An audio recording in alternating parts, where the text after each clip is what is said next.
여기 불을 끌까요? 꺼주라. 내가 가서 꺼주라고? 원해요. 원합니다.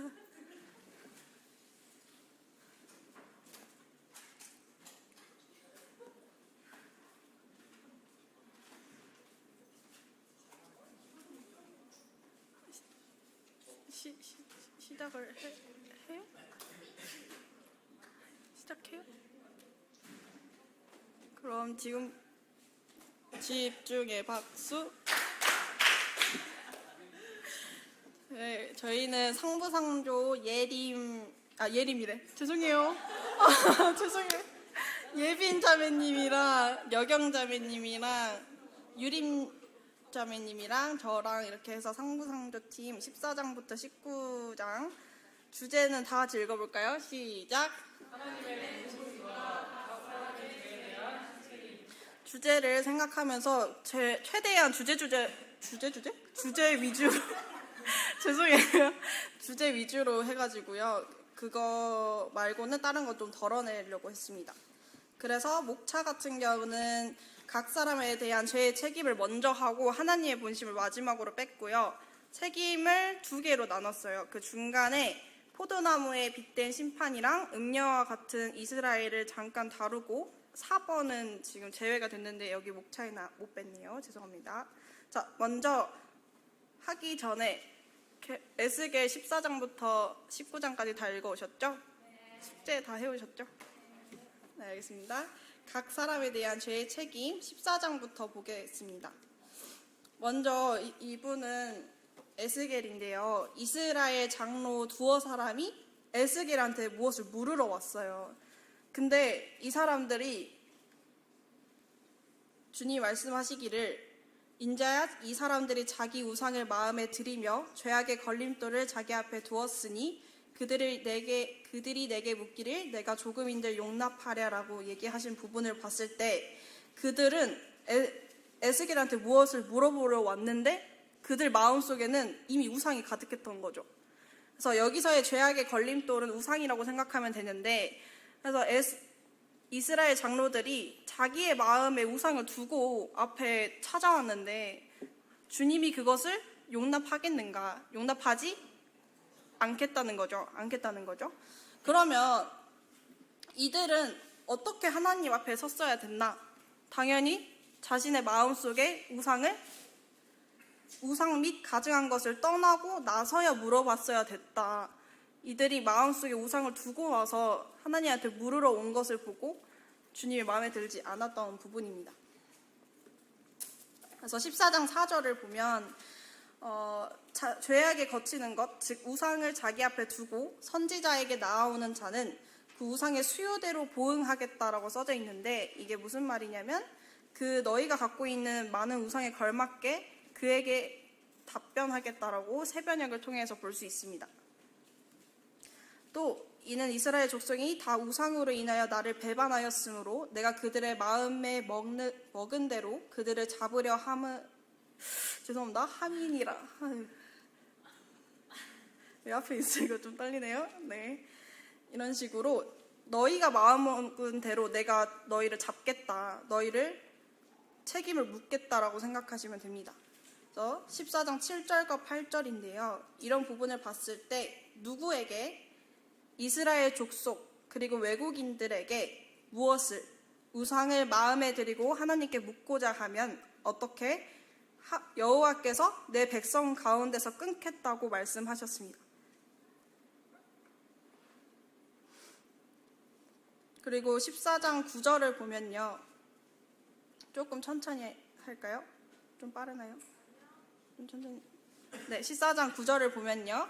누가 선지자 또는 예언자가 어떻게 꾀임에 빠져 어떤 바를 선포하게 되면 무엇을이었군요. 어떻게 여호와께서 그대로 내버려 두신다. 그러니까 너희가 게임에 빠져서 하는 거를 내가 그대로 내버려 두고 이스라엘 가운데서 멸망을 시킬 것이라고 최후를 말해주고 있습니다. 그래서 가장 중요한 각 사람의 죄에 대한 책임 첫 번째 파트에서 중요한 부분은 에스겔 14장 10절 부분입니다. 그래서 이거 다 같이 읽어봅시다. 시작.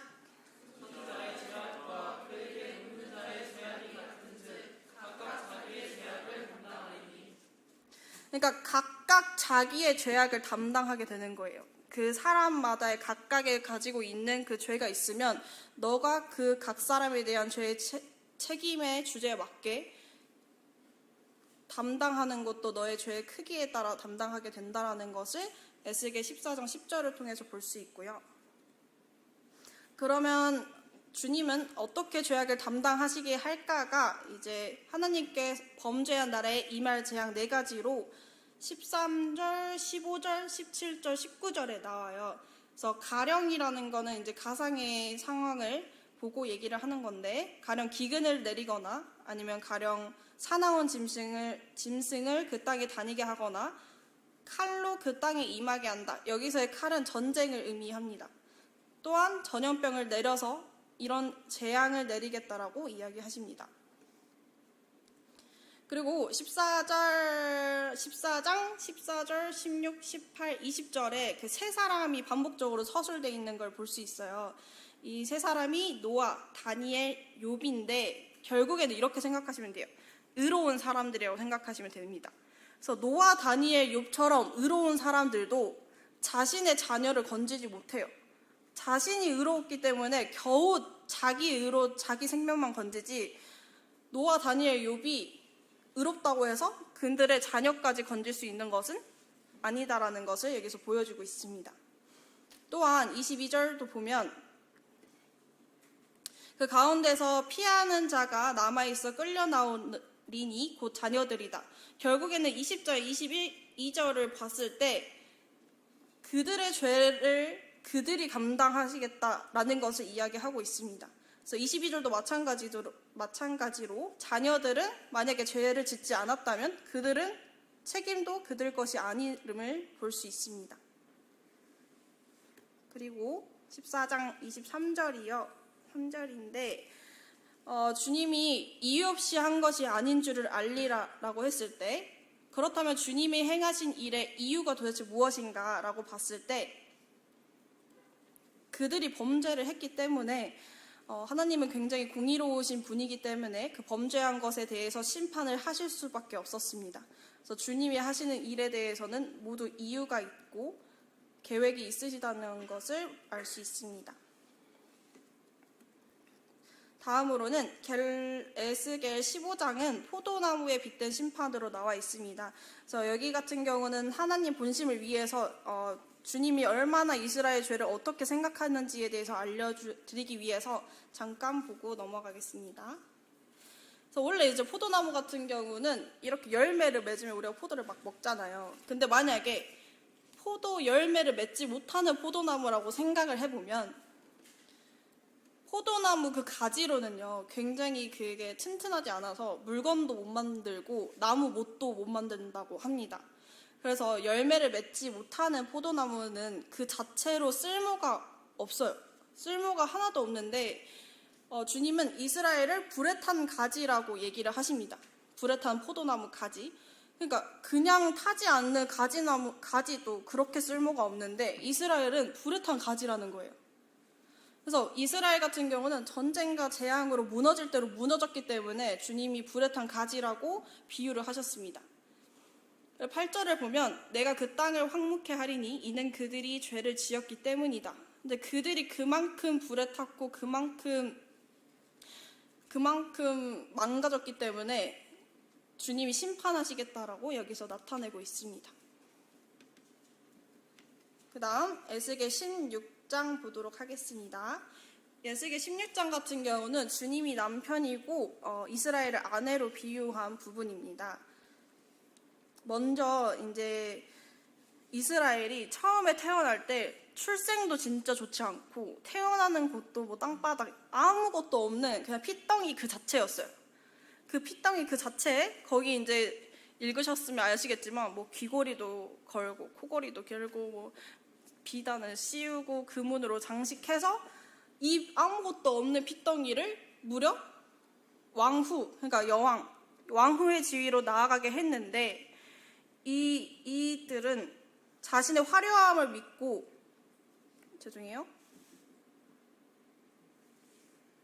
자신의 화려함을 믿고 하나님의 주신 것을 가지고 다른 다른 남성과 행음을 하고 창기보다 더 악한 음행을 저질렀던 것이죠.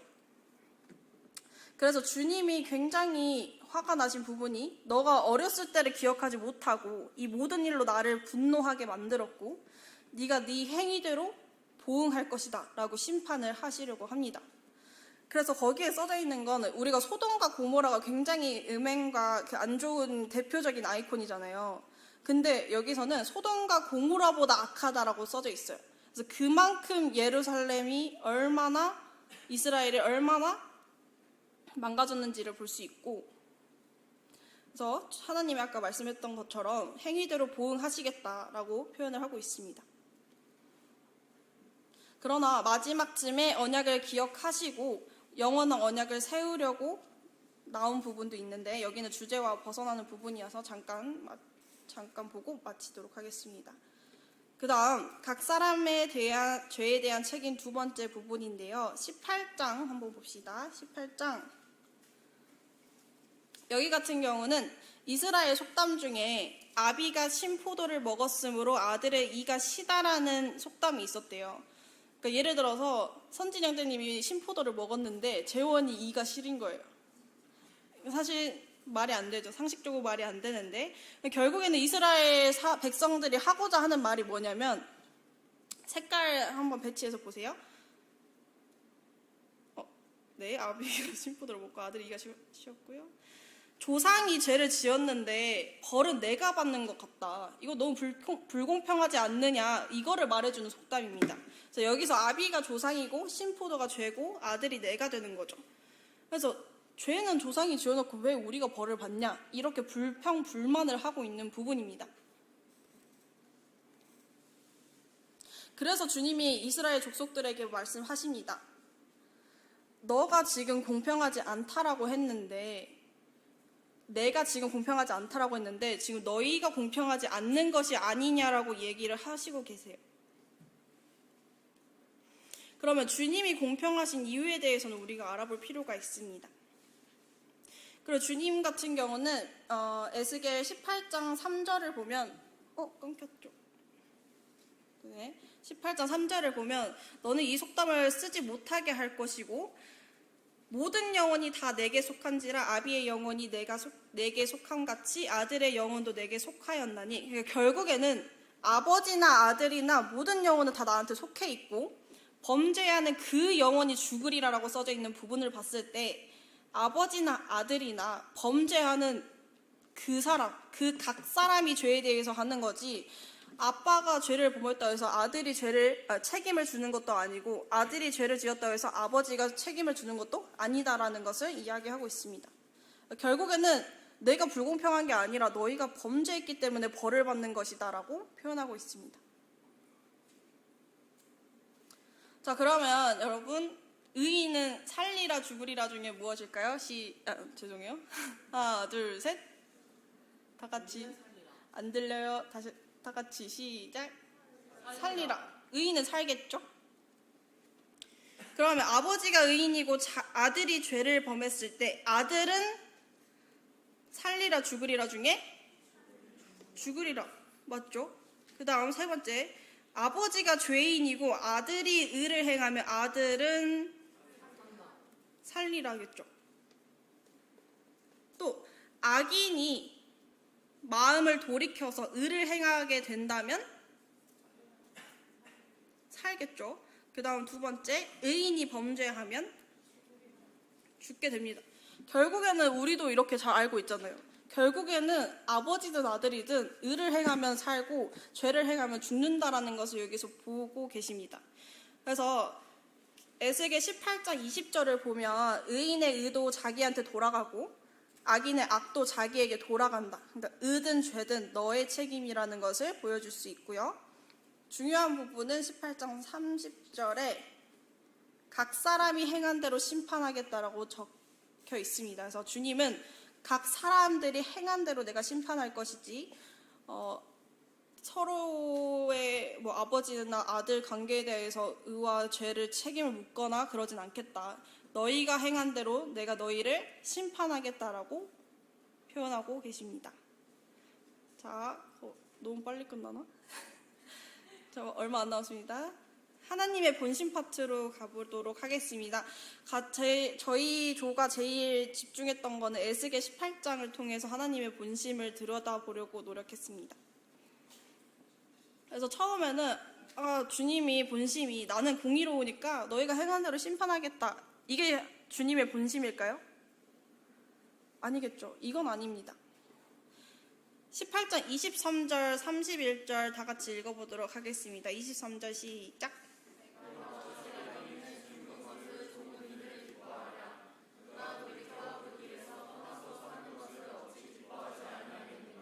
(31절)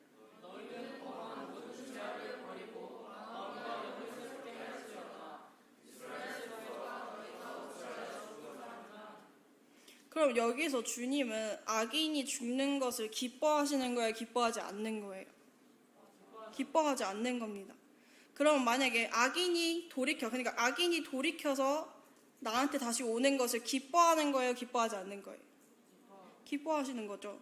근데 결국에는 내가 지금 벌을 주고 심판을 하고 있지만 내가 그 악인이 죽는다고 해서 그렇게 기쁘지 않다. 전혀 기쁘지 않고 만약에 그 악인이 나한테 돌이켜 온다면 난 그것이 굉장히 기쁘다. 이것을 표현하고 있습니다. 31절도 마찬가지입니다. 여기 맨 끝에 너희가 어찌하여 죽고자 하느냐. 저기 가면 뻔히 절벽 밑으로 떨어질 거 다 아는데 왜 자꾸 죽으라고 하느냐. 그것을 얘기하는 거죠. 그래서 제발 모든 죄를 버리고 마음과 영을 새롭게 해서 나한테 돌아와라라고 얘기하고 있습니다. 그래서 그 돌아와라라는 부분이 잘 나와 있는 부분이 여기거든요. 그래서 30절, 32절도 다 같이 읽어보겠습니다. 죄송해요. 시작.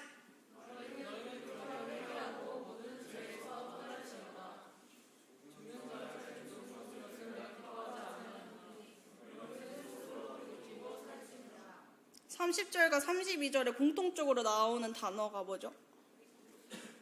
결국에는 주님은 나는 벌 주려는 게 아니니까 제발 너는 돌이켜서 회개하라라는 것을 18장을 통해서 본심을 보여주고 계십니다. 그래서 저는 이 부분을 보면서 부모와 자식 간의 비유를 해보자면 사실 부모가 자식들을 훈육하는 거는 자식들을 벌 주고 혼내기 위해서 훈육하는 게 아니잖아요. 사실은 자식이 잘 되기 위한 바람으로 훈육을 하는 거지 벌 주려고 하는 게 아니기 때문에. 또 이제 예빈자매님의 말씀을 빌리자면 여기서 주님은 남편이고 이스라엘을 행음한 아내로 지금 비유를 하고 있는데 만약에 나의 배우자가 바람을 피웠는데 그 배우자한테 돌이키라고 얘기하시는 부분을 봤을 때 그게 과연 쉬울까라는 생각을 해보게 되는 거죠. 그래서 이스라엘 같은 경우는 그보다 훨씬 더 많은 죄를 지었음에 불구하고 주님이 돌이키고 회개하라라는 본심을 내비쳤을 때 그 사랑의 깊이가 굉장히 깊고 대단하다라고 생각을 했습니다. 그래서 결국에는 하나님의 본심은 제발 돌이키고 회개하라라고 저희 조는 생각했습니다. 이상으로 마치도록 하겠습니다. 감사합니다.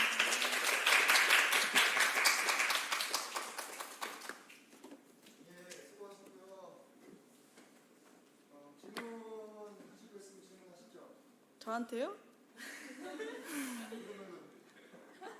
Q&A까지 준비해서 올라가는 거 아니에요? 네, 들어보세요.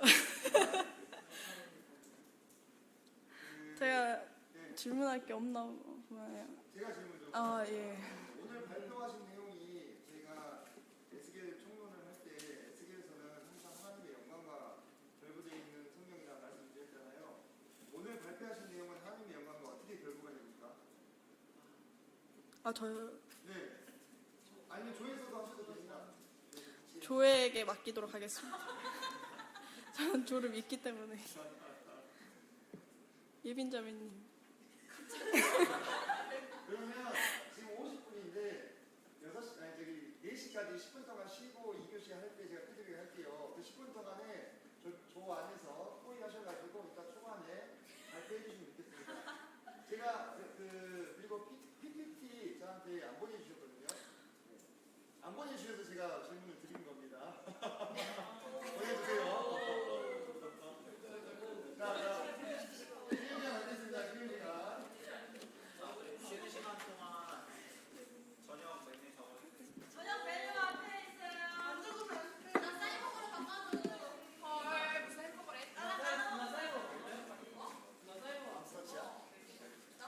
PDF 파일로. 아니요, 원본으로 보내주세요. 아, 원본이요?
저 좀 당황스럽긴 한데 저희가 생각하는 하나님의 영광과 결부를 시켜보자면 저희가 발표하기 전에는 심판하시는 하나님이 두드러져서 나와 있다면 이번에 18장을 보았을 때 심판하시는 하나님에서 넘어가서 돌이키고 회개하라는 이스라엘에 대한 사랑이 넘치는 하나님을 미 보이지 않았나라는 부분에 대해서 생각이 듭니다.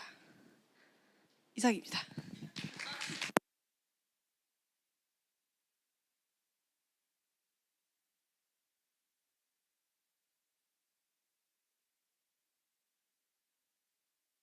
아니 내리 갈굼이라니 또 무슨 표현이 그래? 그러면 본인은 태움을 당하고 싶은 건가 그러면? 자, 아니 갑자기 질문 던졌는데 수고하셨고요. 그 PPT 안 보냈다고 일부러 매긴 건 아니고 오해하지 마세요. 예, 매긴 건 아니고 이번이 벌써 세 번째 발표죠. 그죠? 세 번째 발표고 오늘이 이제 에스겔 전반전이 끝나는 주입니다. 전반전이 끝나는 주이기 때문에 이제 제가 요구하는 것은 조별 발표가 한 번 더해지면 되겠어요. 수준이 어떻게 돼야 되겠어요? 올라가야 되겠죠. 그래서 첫 번째 한 사람이 잘한 거예요. 첫 번째 누구였죠? 예, 잘하신 겁니다. 예, 마지막 조는 기대하겠습니다. 주는 나의 기조였던가? 예, 그래서 제가 이제 부품을 한 개씩 더 끼워 넣는다 이렇게 생각을 하시면 되겠고, 총론에서 에스겔 전체의 주제가 뭐다 이렇게 얘기를 했다면 여러분은 그것에 집중을 하셔야 됩니다. 사실 여러분 오늘 저도 저는 약간은 아쉬운 게 뭐냐면 최선을 다해서 잘 준비해 주셨는데 제가 주제를 던졌죠. 그죠? 각각의 사람이 심판을 받는 것과 그 다음에 하나님의 본심. 그러면 사실 15, 16, 17 그리고 19장은 제껴도 됩니다. 예, 과감하게 다 읽어 오셨을 테니까 제껴도 되고 14장과 18장에 더 많은 어떻게 보면 리소스를 할애하셨어야 된다. 지금 제가 여러분한테 이제 점점 요구하는 수준은 표면적인 관찰에 머무르는 수준을 요구하고 있는 것이 아니다. 여러분들 그걸 꼭 생각하셔야 되고 관련된 내용을 다루고 있는 병행 구절을 성경의 다른 데서 찾아가지고 비교 대조하고 거기서 뭔가 의미를 도출하고 한꺼풀 더 들어간 어떤 견해들을 듣기를 원한다. 이제 3조째니까 예, 그렇게 여러분이 좀 준비를 해주셨으면 좋겠다라는 생각을 좀 하고요. 자, 언제나처럼 타원형으로 예, 다시 자리를 재배치하도록 하겠습니다. 자리 배치 부탁드리고요. 요거 사진 찍어 놓고 지워도 되죠? 그죠?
네, 여러분, 제가 조금 늦었죠? 제가 차량 운행할 일이 좀 있어가지고 VIP들을 좀 태워다 모시고 오느라고 조금 늦었고, 그래도 여러분 사이에 유튜브로 다 여러분들 진행하는 거 다 봤거든요. 예, 그래서 우리 용진이 형제님이 재한이 형제한테 인사하는 것도 보고 있니? 하고 재한이 형제한테 한 거 맞죠? 예. 울었다고 들었어요. 지난주에 갈 때 사실이에요? 아유, 아니 우리 영진이 형제님이 피지컬은 완전히 터미네이터인데 이렇게 마음은 이렇게 여린, 여리여리한 우리 그런 남자인 줄 몰랐어요. 강을 타는 거예요? 아, 그래요? 자, 우리 먼저 다시 한번 열심히 준비해주신 상부상조 이 조를 위해서 큰 박수 보내주시기 바랍니다. 우리 이혜진 자매님이 하시는 거 보니까, 발표하시는 거 보니까 무슨 공개 수업 하는 줄 알았어요. 너무 선생님인 게 티가 나더라고. 예, 그래서 뭐 수고 많이 하셨고, 에스겔서 오늘 6, 7차시죠? 네, 이건 버려야 되겠네요. 빨간색 혹시 많이 부담 안 되시죠? 괜찮으시죠? 자, 6, 7차시 성경 장수로는 14부터 19장에 해당이 되는 부분인데요. 여러분들 이제 에스겔서가 48장까지 있으니까 한 24장까지 생각하면 지금 전반전이 끝났다고 하기에는 조금 있는 좀 시간이 이제 필요한데, 중간에 3주 동안 우리가 추석 연휴, MT 그리고 야외 집회가 있어서 이제 오늘 에스겔서를 한번 마감을 하면 또 당분간 또 쉬어가는, 그리고 후반전을 시작하게 되기 때문에 여러분이, 제가 항상 말씀드립니다. 우리가 단순히 한 주 한 주 쌓아가는 데서만 그치지 말고, 내가 지금 뭘 하고 있지? 내가 어디쯤 나아가고 있지? 내가 지금 어떤 것들을 정리하고 있지? 자꾸 이렇게 정리정돈을 하면서 가야 내 마음에 남는 것이 있다. 이미 우리가 지금 작년에 뭐 이사야나 올해 뭐 에레미야나 에스겔을 갈 때 그냥 가지 않았다. 기납적 성경 연구를 배우고 그걸 바탕으로 자꾸 그것을 적용해보는 그런 방법을 연습하고 시도하고 있는 과정이다. 제가 이렇게 말씀을 드렸고, 1학기 때 우리가 예레미야 했을 때는 장별로 모조리 다 분해하면서 공부했었죠. 근데 이번에는 제가 잡아준 주제에 좀 더 포커스를 맞추셔라. 좀 더 깊이 보는 거예요. 다 보는 게 아니고 좀 더 깊이 보는 거. 자, 그거를 여러분에게 지금 요구를 하고 있다. 그러니까 지금 이런 거예요. 의도를 빨리 파악해야 거기에 맞춰서 스마트하게 여러분이 준비하실 수 있는 거잖아요. 그죠? 그리고 그 의도는요, 다 그 배경이 있기 때문에 제가 그렇게 지금 요구를 하고 있는 겁니다. 그래서 여러분들이 그 변화되는 요구에 딱딱 맞춰가지고 적응을 잘 하셔야 돼요. 빨리빨리. 예레미야 처음 전반 1학기 했던 것처럼 쫙 다 펼쳐놓고 살펴보시지 않으셔도 된다. 그건 이제 개인적으로 하시고, 오늘 이 주제, 하나님의 본심과 그 다음에 각 사람의 죄에 대한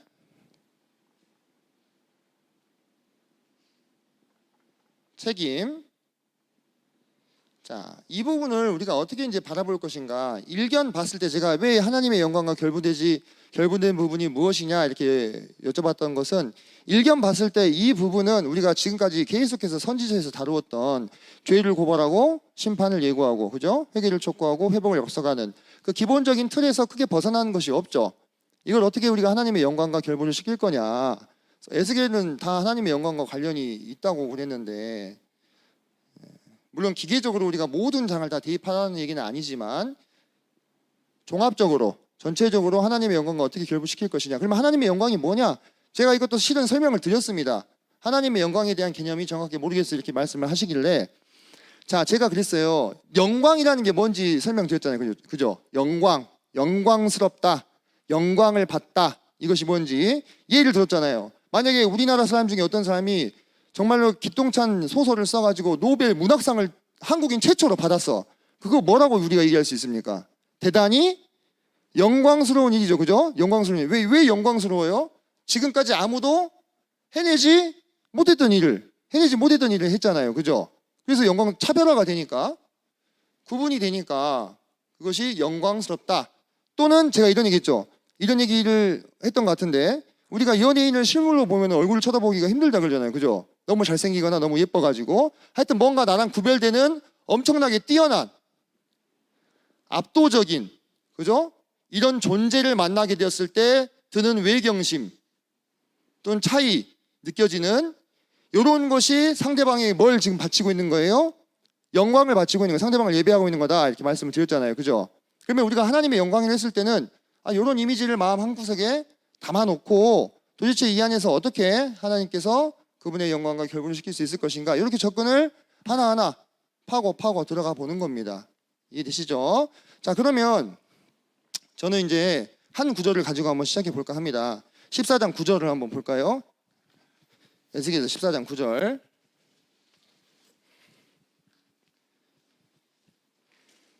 자, 우리 권호영주님이 한번 읽어주시면 감사하겠습니다.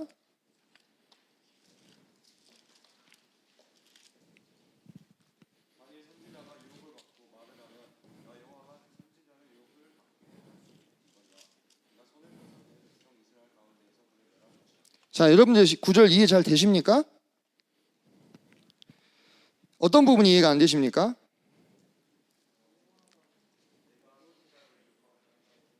네. 네네. 그죠? 자, 이 14장 9절의 말씀을 표면적으로 한번 보면 이건 하나님께 영광이 됩니까? 하나님께 수치가 됩니까? 하나님께 수치가 되는 거죠. 함정을 파놓고 걸렸다고 징계하는 거. 그죠? 그런 하나님이시냐? 그럼 우리가 사람 중에서도요, 만약에 그렇게 행동하는 사람이 있으면 그 사람 어떤 사람이에요? 대단히 비열한 사람이죠. 그죠? 대단히 비열한 사람이 되는 겁니다. 사람들도 그 사실을 알게 되면 뭐 해요? 손가락질 하겠죠. 그건 하나님께 도저히 영광이 되지 않는 상황이라는 거죠. 근데 왜 하나님께서는 그런 걸 뻔히 아시면서도 9절에 이와 같은 아리송한 이러한 구절을 기록해 놓으셨을까? 근데 이런 케이스가요, 여기만 나오는 게 아니죠. 여러분들 대표적으로 어떤 케이스가 있습니까? 네? 이사야서? 좋아요. 또 이사야서 이런 그 비열해 보이는 하나님의 모습이 드러난 곳. 호세아? 아합 알아요? 아합? 네, 북이스라엘의 악한 왕 아합이 죽을 때 하나님이 하늘에서 회의를 여시죠. 그래서 뭐라고 말씀하셔요? 아합을 어떻게 죽게 할 것이냐 물어보잖아요. 그죠? 그때 하나님께서 어떻게 죽이신다 했어요? 한 영이 나와가지고 제가 거짓말하는 영이 되어서 그 선지자들의 입으로 들어가겠다 이렇게 제안을 합니다. 그러니까 하나님이 뭐라고 해요? 너는 꾀겠고 이루리라 이렇게 얘기하시잖아요. 그죠? 하나님이 거짓말을 하는 영을 아합을 둘러싸고 있는 선지자들에게 보내어가지고 거짓 예언을 하시게 한다는 거예요. 자, 이 상황에는 어떻습니까? 비슷하죠? 또 사울왕이 하나님께 범죄하고 나서 뭐에 들리죠? 악신에 들리는데 그 악신에 대해서 뭐라고 얘기하냐면 하나님이 부리신 악신 이렇게 나와요. 그죠? 이해가 잘 안 돼. 이상하다. 하나님이 악한 신들을 부르시고 거짓말을 일부러 하게 만들고 선지자를 유혹시키고 이런 하나님이신가? 라는 의문이 들지 않았어요? 그죠?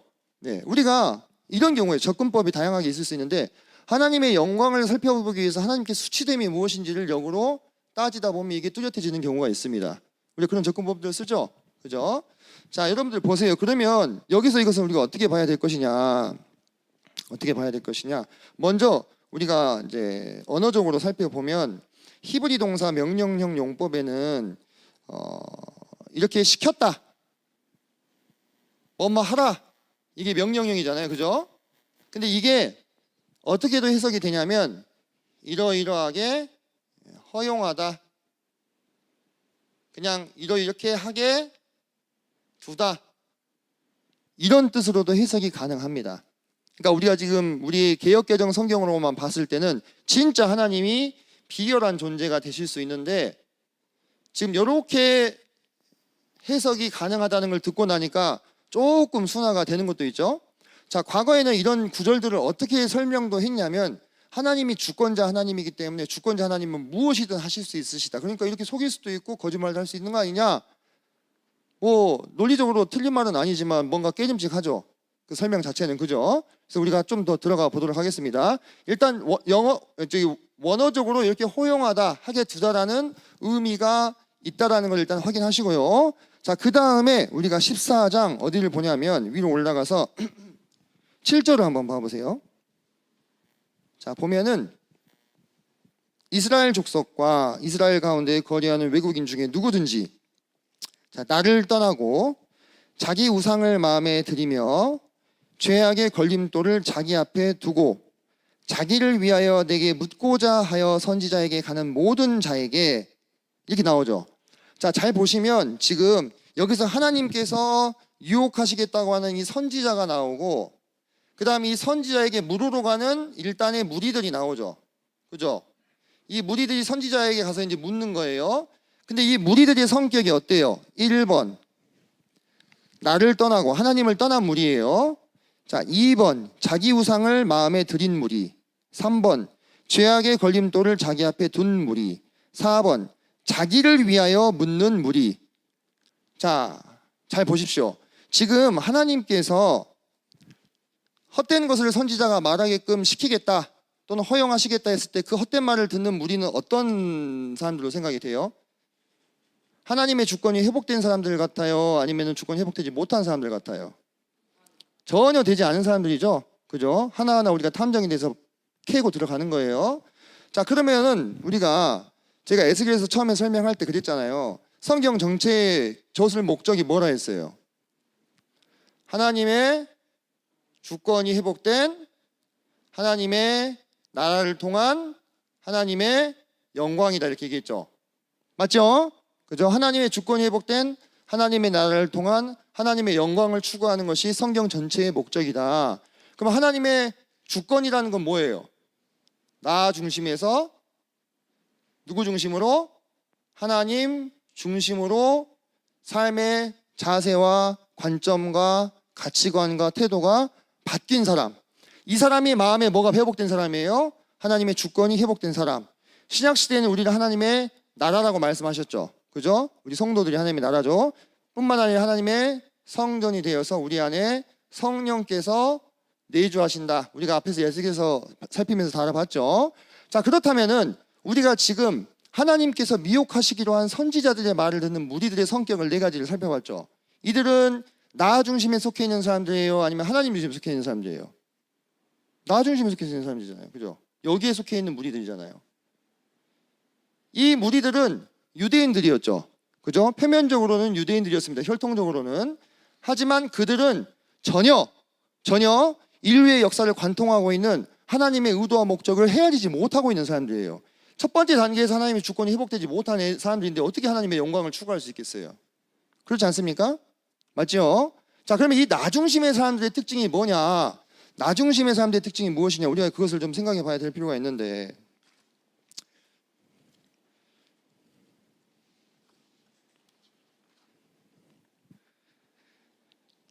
자, 이 사람들은 어떤 사람들이냐면 자기 마음에 맞는 말을 듣고 싶은 사람들이에요. 왜? 누구 중심이니까? 나 중심이니까. 자기 마음에 맞는 말. 네. 이런 사람들이 바라는 거는 자기 마음을 위로해주고 간지러운 데를 풀어주고 긁어주고 자기 뜻에 부합하는 그러한 메시지를 듣기를 원하는 사람들이에요. 그리고 그런 말을 해주는 사람한테 제대로 지불할 의향이 있는 사람들이에요. 무슨 말인지 알겠어요? 내 마음에 맞는 말을 해주고 내 귀에 단 이야기를 해주는 그 누군가에게 제대로 아주 두둑하게 챙겨줄 마음이 있는 사람들이라고. 누가요? 이 무리들이. 맞죠? 그죠? 그래서 이 무리들에게 주구장창 그때 당시 예루살렘의 거짓 선지자들은 무엇을 얘기했습니까? 평화, 화평, 회복 이런 걸 얘기했잖아요. 맞죠? 그러니까 이 사람들 어떻게 그 사람들은 사랑했죠. 그런 말을 하는 선지자들은 사랑하고 지지해주고 먹을 것도 챙겨주고 그죠? 곡식도 주고. 그때 당시 얼마나 힘들었어요. 왜? 자기 중심의 사고방식으로 하나님의 주권이 회복되어 있지 않기 때문에 그런 것이 마음에 더 들어온다 이 말이에요. 그런 것이. 그런데 여러분들 보세요. 그런 예가 어디 있냐면은 발락의 초대를 받았던 발람 기억나시죠? 선지자 발람, 하나님의 음성을 듣던 사람이었어요. 근데 발락이 높은 지위와 많은 재물을 약속하니까 어떻게 합니까? 따라가잖아요. 그죠? 발락이 원하는 말을 해 주었다면, 이스라엘을 저주했다면 그 발람은 한몫 두둑이 챙겼겠죠. 그죠? 근데 그렇게 했어요? 못했어요? 차마 그렇게 못하고 다른 술수를 쓰죠. 자, 그런데 보세요. 9절에 보면 다시 14장 9절로 가서, 자, 지금 아까 우리가 아까 읽었던 그 구절이잖아요. 그죠?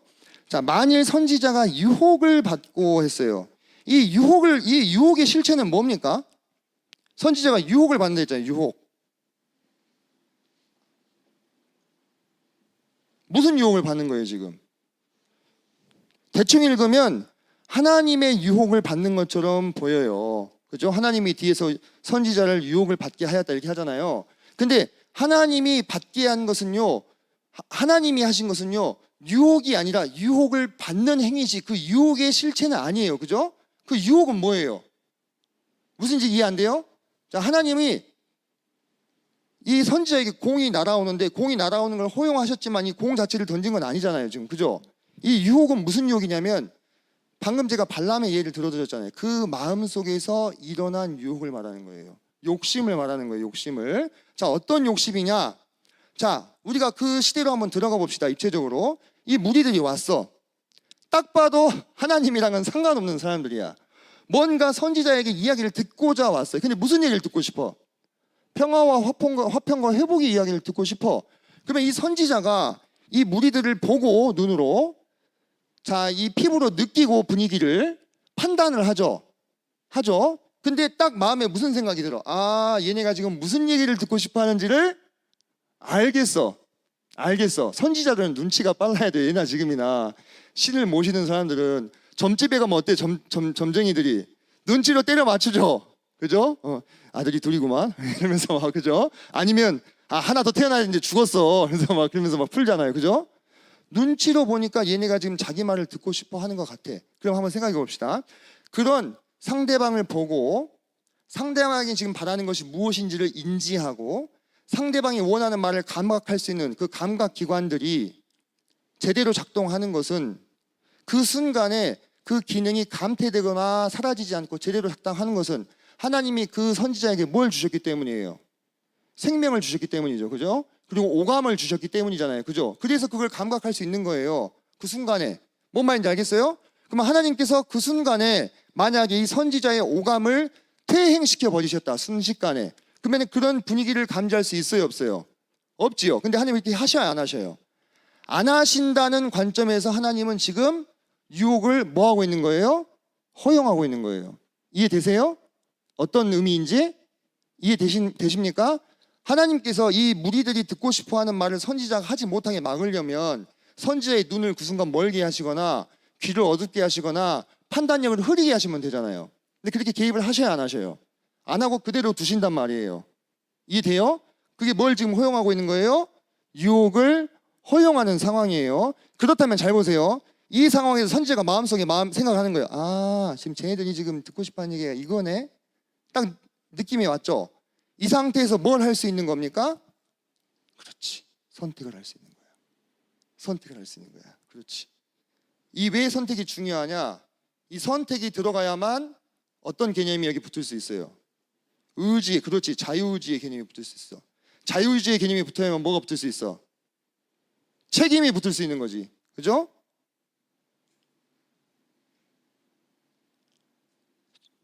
흐름 이해되세요? 자, 내가 선택할 수 있어야 자유의지의 개념이 붙고 그래야 책임에 대한 부분이 붙는 겁니다. 맞죠? 자, 그러면 여기서 이 선지자는 선택할 수 있어. 무엇을 선택할 수 있어? 이 무리들이 듣고 싶어하는 말을 해줄 것인지 아니면 진짜 돌아가는 상황이 뭔지를 말해줄 것인지.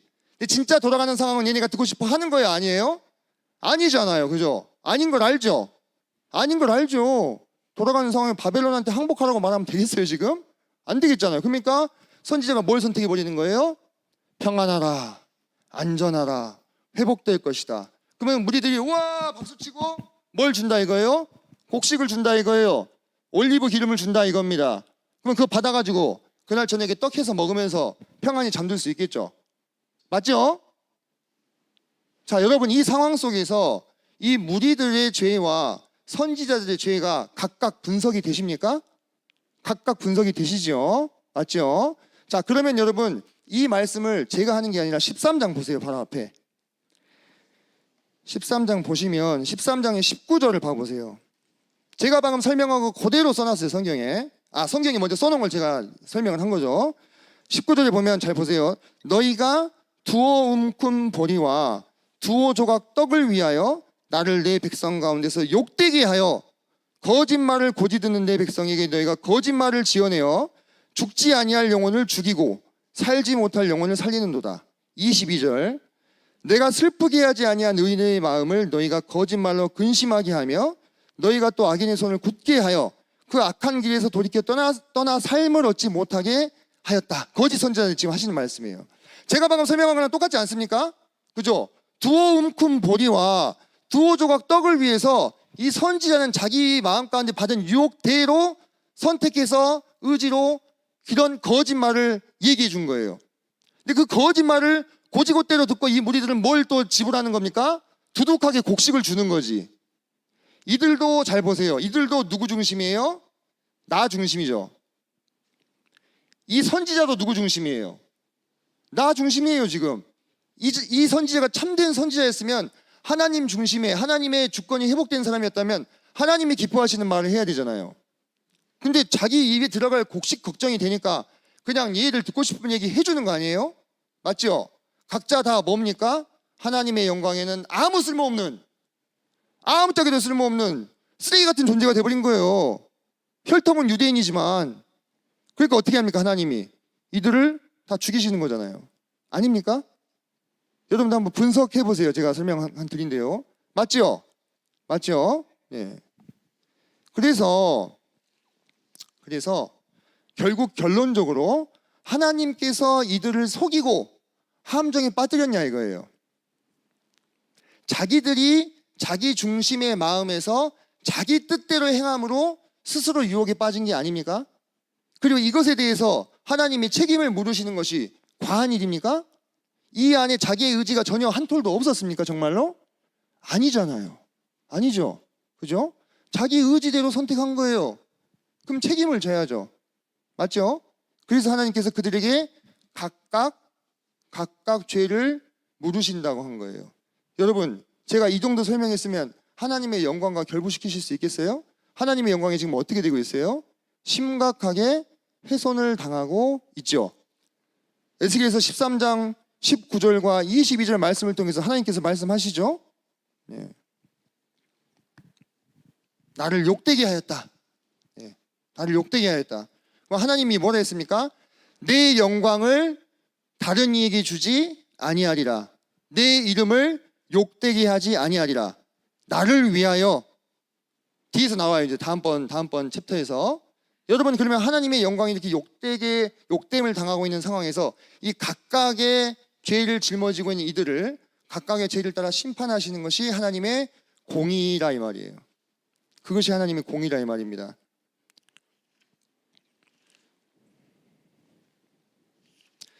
그에 비해서 여러분들 참 선지자였던 예레미야는 어떻게 했습니까? 예레미야는 어떻게 했어요? 바벨론에게 항복하라고 했죠. 자, 비교를 한번 해봅시다. 여기 거짓 선지자가 있습니다. 그리고 여기 참 선지자가 있어요. 그의 이름은 예레미야였죠. 우리가 에스겔서 하고 있지만 앞에서 예레미야 했으니까. 그리고 예레미야는 현장에 있었잖아요. 그죠? 자, 현장에 있는 예레미야는 이 무리들이 무엇을 원하는지를 너무나 잘 알고 있었죠. 그도 그것을 감지하고 선택의 길을 섰죠. 그죠? 선택의 길을 해서 처음에 예레미야가 이렇게도 했어. 하도 자기가 말만 하면 핍박을 받으니까 내가 말 안 해야 되겠다. 기억나세요? 내가 말을 안 하려고 했더니 내 마음속에서 불 붙는 것 같이 하나님의 말씀이 올라와서 내가 견딜 수가 없다. 그런 얘기 나오잖아요. 그래서 결국 말을 하면 어떻게 됩니까? 이 사람들이 이 사람 어떻게 해요? 미워하죠. 옥에 가두죠. 고생의 떡과 고생의 물을 먹이죠. 이것은 아주 차마 먹지 못할 것을 줬다 이 말이에요. 먹는 행위 자체가 고문인. 그래서 고통을 당하게 만든 거예요. 왜? 예레미야는 하나님께서 기뻐하시는 메시지를 전달했는데 왜 고통을 받아야 됩니까? 나 중심의 사람들 사이에 있으니까, 그들이 듣고자 하는 말을 안 해주니까, 두어 움큼 보리와 두어 개의 떡을 위해서 그 귀를 기쁘게 해주지 않으니까 감옥에 갇혀서 고생과 고난을 하게 된 겁니다. 서로 대조가 되시죠? 누군 살고 누군 죽었습니까? 다 죽었잖아요. 그죠? 예레미야는 살았죠. 그죠? 여러분, 여기까지 이야기를 들었으면 우린 이 이야기를 어떻게 해야 됩니까? 적용을 해야 되는 거예요. 항상 관찰, 해석, 적용이에요. 적용. 그죠? 관찰, 해석, 적용이에요. 각 사람의 죄에 대한 책임을 논하고자 할 때는 이것을 누구에게? 우리에게 적용할 염두를 해 두고 계셔야 돼요. 처음에 준비할 때. 그죠? 마찬가지 아니겠어요? 그죠? 자, 그럼 여러분, 우리 한번 우리의 마음을 조사해 봅시다. 혹시 우리들도 지금 이 순간에도 내가 듣고 싶은 말, 내 귀에 달콤하고 나를 헤아려 주는 듯한 말에만 반응하십니까? 아니면 내 귀에 많이 거슬리더라도 하나님의 말씀 그대로 얘기해 주시는 그런 이야기에 반응하십니까? 여러분이 하나님의 주권이 회복된 사람들이라고 하잖아요. 그죠? 하나님의 주권이 회복된 사람이라고 하시는데 정말 나 중심의 이야기에 반응하시는지 하나님이 기뻐하시는 메시지와 방향에 반응하고 순종하시는지를 점검하셔야 돼요. 여러분, 저는 여러분 귀에 거슬리는 말이 다 하나님의 말이다 이렇게 일반화시키는 것이 아닙니다. 보통은 내 귀에 거슬리는 말이 근데 나한테 유익한 말인 경우가 많더라고요. 전도서 12장 11절에 보면 지혜자의 말씀은 찌르는 채찍 같고 잘 박힌 못 같다 이렇게 나와요. 여러분들 채찍 봤죠? 옛날에 그 18세기, 19세기 미국의 노예들 채찍 맞아서 등 갈라진 거 혹시 사진 보신 적 있으세요? 채찍이 그렇게 아프고 무서운 거예요. 지혜자들의 말씀은 나에게 찌르는 채찍 같고 잘 박힌 못처럼 안 떨어진다 이거예요. 기분 나쁜데. 여러분이 어떤 소리에 귀를 기울이시는가? 만약 여러분이 여러분 귀에 달콤하고 좋은 소리만 여러분을 위로해주고 여러분을 물론 그런 이야기도 필요하죠. 그런 얘기 저는 필요 없다는 거 아닙니다. 하나님의 말씀 앞에서를 말하는 거예요. 여러분이 그런 말씀만 쫓아다닌다면은 그래서 언젠가 그래서 그렇게 내 중심의 삶을 살면서 내 귀에 단 말씀만 쫓고 살면 내 유익을 쫓아 살면 그러한 시간들에 대한 대가를 지불해야 되는 때가 여러분 인생에 찾아오게 될 것입니다. 이들은요 하나님의 말씀을 들을 지각이 없는 사람들이었어요. 이해되시죠? 하나님의 말씀에 반응할 지식이 없는 사람들이었다고. 여러분도 이 사람처럼 되고 싶지는 않으시죠?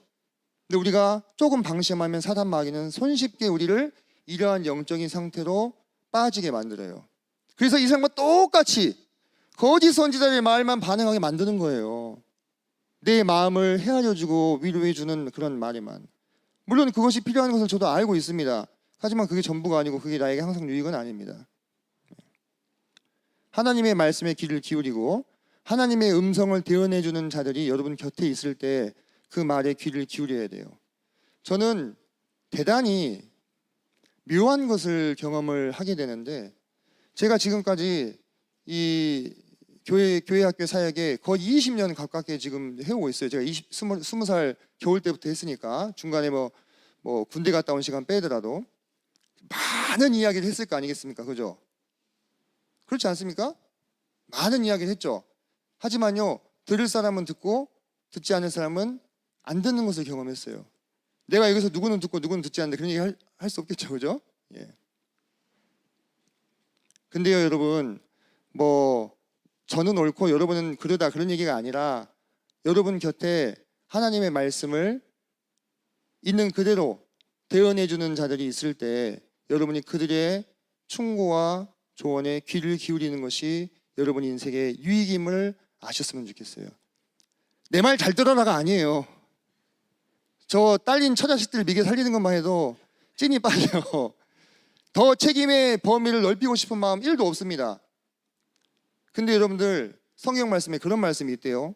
잠언 9장 8절에 한번 찾아볼까요?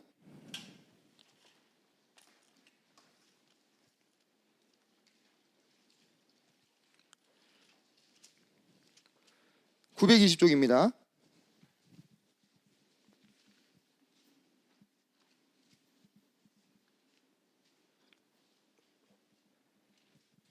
920쪽에 잠언 9장 8절 같이 읽겠습니다. 시작. 거만한 자를 징계하는 자는 도리어 능욕을 받고 악인을 책망하는 자는 도리어 흠이 잡히느니라. 8절 이어서 읽겠습니다. 시작. 거만한 자를 책망하지 말라. 그가 너를 미워할까 두려우니라. 지혜 있는 자를 책망하라. 그가 너를 사랑하리라. 이거 저희 아버지가 해주신 이야기예요. 아버지가 무슨 얘기 해주셨냐면 저한테 그런 얘기 해주셨어요. 그 정말로 아끼는 사람한테만 해주는 이야기 있죠. 그런 얘기 해주셨는데 무슨 얘기냐. 누가 너의 허물을 너에게 이야기해 주거든 고맙습니다 하고 아무 말도 그 뒤에 붙이지 말고 들으래요. 왠지 아십니까? 거기에 대고 아니 저는 그래서 그랬고요, 이래서 그랬고요, 저래서 그랬는데요 그러면은 그 뒤에는 절대 다시 이야기 안 해준대요. 무슨 얘기인지 이해되세요? 그 말 해주는 사람이 있는 게 고마운 거예요. 그 말 와서 해주는 사람이 그 말 해주면 고맙습니다 하고 들으면 다음에 와서 또 해줄 거 아니에요. 맞죠? 근데 거기서 딱 내가 커트하면 이제 너는 더 이상 네 모습을 객관적으로 볼 수 없다 이거예요. 절대 자기 자신은 자기를 객관적으로 못 봅니다. 단언코 제가 말씀드리거든요. 그 누군가 봐줘야 되는 거예요. 심지어는 세계 3대 거장에 속하는 테너 이런 사람들도 다 코치가 있잖아요. 자기 보컬 코치가 있죠. 발성 코치가 있잖아요. 왜? 자기 목소리를 자기가 제대로 파악 못하니까. 그죠? 근데 저희 아버지가 저한테 그러셨어요. 광양 떠날 때 너한테 해줄 말이 있는데 너한테 누가 와서 네 잘못을 이야기하거든. 고맙습니다 형제님 이렇게 하고 듣고 아무 말도 더 붙이지 말아라. 그래야 네가 네 모습을 제대로 볼 수 있다 이렇게 얘기해 주셨어요. 저는 그 말씀을 지금도 잘 기억을 하고 있는데 여기 보면 여러분 거만한 자를 책망하지 말라 8절에 그렇게 나왔죠. 그가 너를 미워할까 두려우니라. 사역을 하다 보면요, 사역을 하다 보면 여러분의 특성을 본의 아니게 파악하는 눈이 생기게 됩니다. 한 20년 정도, 20년 정도. 그런데 여러분들 어떤 사람은 이야기를 해주면 잘 듣는 사람이 있어요. 근데 어떤 사람은요 죽었다 깨어나도 자기 말 안 듣고 자기 중심적이고 자신만이 옳다고 생각하는 그런 사람이 있어요. 나 중심의 사람인 거죠. 그죠? 물론 누구 말이나 다 듣는 팔랑귀가 되라는 얘기는 아니에요. 오해하지 마세요. 근데 누군가 나에게 이야기해 줄 수 있는 신뢰하는 한두 사람은 있어야 되는 거예요. 그들의 말은 들어야 되겠죠. 그죠? 근데 안 들으면 어떻게 생각하는지 아십니까? 얘기해도 안 듣는구나 하고 더 얘기 안 합니다. 더 얘기 안 해요. 여기 봐야 여기 나왔잖아요. 거만한 자를 책망하지 말라고. 괜히 미움받잖아요. 실제 이런 경험을 했어요. 저도 실제 이런 경험을 했습니다. 그러니까 잠언에도 그렇게 얘기를 하고 있네요. 이게 단순히 21세기의 처세술이 아니라 지금도요. 그 옛날에도 거만한 자를 책망하지 말고 지혜 있는 자를 책망하래요. 지혜 있는 자는 뭡니까? 자기 이야기를, 자기 상황을 객관적으로 봐주고 해주는 이야기에 귀를 기울이고 수용할 수 있는 사람. 그 중심이 나 중심에서 하나님 중심으로 변해서 그 인격이 겸손하게 되고 그 마음이 부드러워진 사람이에요. 그런 사람만이 오직 이걸 들을 수 있어요. 제가 아주 오래전에 동북교회에서 수요 집회 말씀 때 그런 얘기 한 적이 있습니다. 겸손한 사람의 특징 두 가지. 간단하게 설명해서 겸손한 사람의 특징 두 가지. 첫 번째, 몸으로 하나님을 섬기는 사람. 책상에만 앉아있지 않고 몸을 움직이는 사람 섬기는 사람. 뭐 절대적인 건 아닙니다. 우리가 거칠게 접근해봤을 때. 두 번째, 다른 사람의 충고를 듣고 자기 잘못을 인정할 수 있는 사람. 어렵습니다. 쉽지 않습니다. 실제 그게 내 이야기가 되면 그 두 가지만 보면 돼요. 겸손한지 아닌지. 내가 내 스스로를, 여러분의 마음이 만약에 지금 교만하다면, 거만하다면 여러분의 중심은, 여러분의 주권은 하나님 중심이기보다는 나 중심일 가능성이 대단히 높고, 그러하다면 여러분은 자기 듣고 싶은 말 듣기를 원했던 이 무리들, 그리고 자기가 듣고 싶은 말 해주는 사람들한테 두둑하게 지불할 준비가 되어 있는 이 무리들의 심리 상태가 크게 다르지 않을 가능성이 높고, 그렇다면 여러분은 여러분 귀에 좋은 말만 듣다가 거짓 선지자들을 따라갈 가능성이 높은 가능성입니다. 그렇게 된다는 게 아니고 그런 사람이 되는 거예요. 궁극적으로 하나님의 영광을 추구하는 삶을 살지 못하게 될 가능성이 높아지는 거예요. 우리 인생이 항상 선택을 하죠. 좋은 선택을 반복하면 좋은 선택이 쌓여서 좋은 인생이 되는 겁니다. 맞죠? 나쁜 선택을 하면 나쁜 선택이 쌓여서 나쁜 인생이 되는 것이죠. 여러분이 어떤 선택을 하실 것인가? 여러분에게도 하나님이 자유의지를 주셨잖아요. 이들처럼 나 중심의 선택을 할 것인지, 아니면 하나님이 보여주신 선택들을 선택하실 것인지 자기 책임이에요. 그래서 각자 자기 죄에 대해서 하나님이 책임을 물으셔도 하나님은 불의한 분이거나 비열한 분이 되시지 않는 겁니다. 맞죠? 자, 시간이 많이 지났으니까 제가 빨리 5분 내로 정리하고, 자, 여러분 어때요? 제가 여러분들에게 바라는 것은 이제 성경 본문을 읽으실 때 그 표면적으로 관찰되는 것들을 다 수집을 하시고 정리하셔가지고 그걸 가지고 좀 더 고등한 사고력을 발휘하시라 이거예요. 비교하고 대조하고 분석하고 최종적으로 종합하는 사고를 하시라. 이 과정 가운데 반드시 부사물로 나오는 것이 적용입니다. 적용. 나에게 어떻게 적용할 것인가. 이 수천 년 전에 이 메시지가 여기서 끝나지 않고 나에게 어떻게 적용될 것인가. 이걸 길어내야 되는 거예요, 결국. 그죠? 예. 충분히 길어지셨어요, 지금? 자, 봅시다. 하나님의 본심에 대해서 아까 잘 얘기해 주셨죠? 하나님의 본심은 악인이 어떻게 죽는 것을 조금이라도 기뻐하겠느냐. 하나님은 무시무시한 심판주임이 에스겔서에서 계속 드러나죠. 예레미야서에서도 마찬가지고요.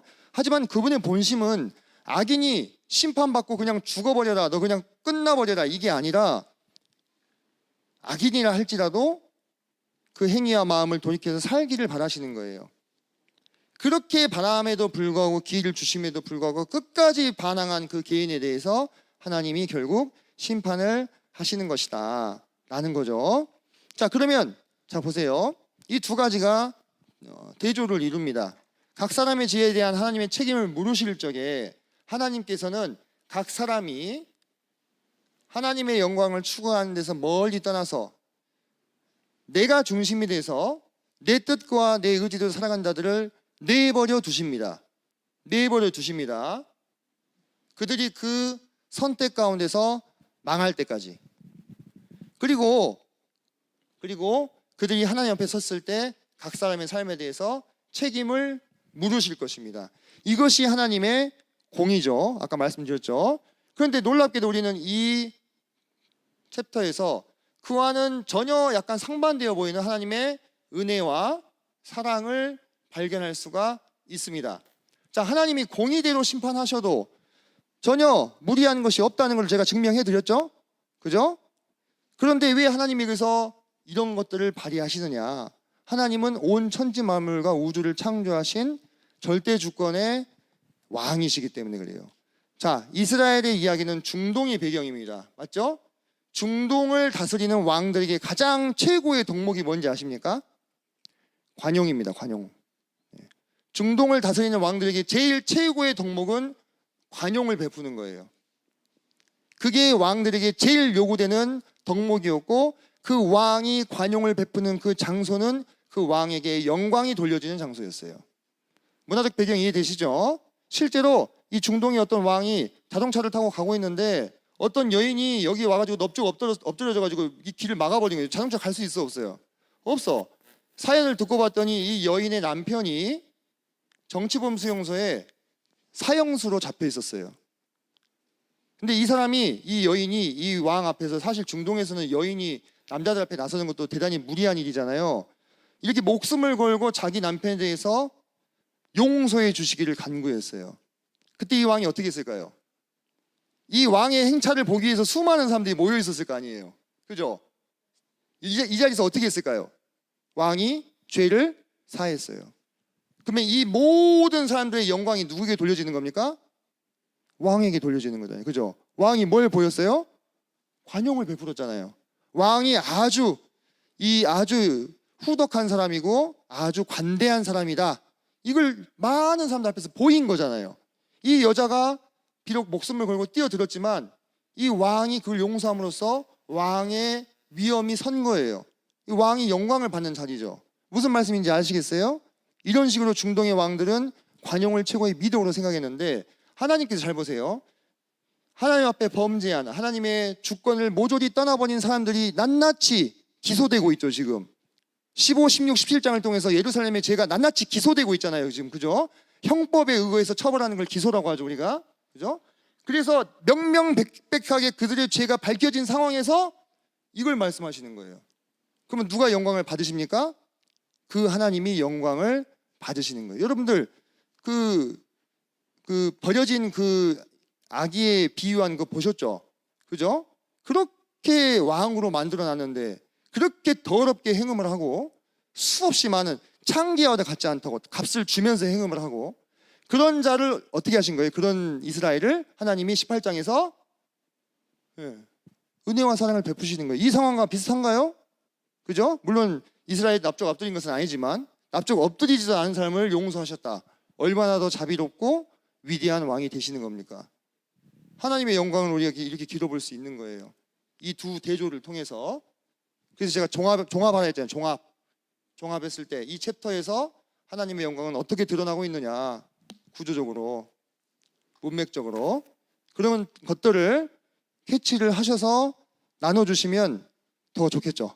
그죠? 자, 46분인데요. 쉐어링을 하겠습니다. 쉐어링을 하는데 맨날 양쪽 끝에서 시작하면 좀 그런